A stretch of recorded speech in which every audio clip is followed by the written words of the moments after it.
In 2012, 349 U.S. service members killed themselves. That was 54 more soldiers than were killed in Afghanistan that same year. If we start back in 2001, we can see the rise in active-duty suicides. Still, we should also contrast this with civilian suicide rates.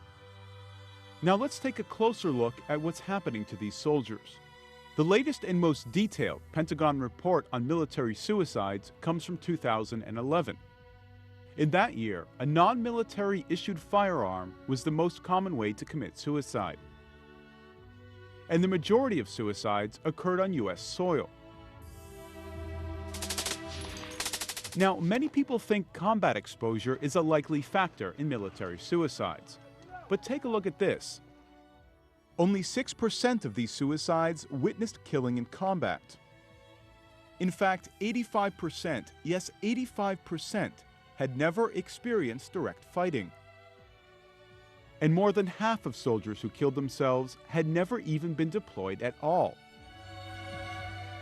But perhaps just serving during a time of war can worsen pre-existing conditions. Maybe it's a series of factors building upon each other. We can't totally be sure. Almost half had experienced the failure of an intimate relationship.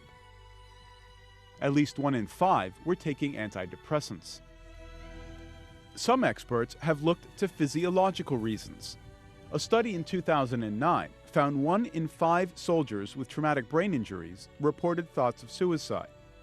Those with no history of TBI had none of these thoughts. As soldiers become veterans, the risk of suicide doesn't go away, even into their later years. According to a study in 21 states, most veteran suicides take place after 50 years old.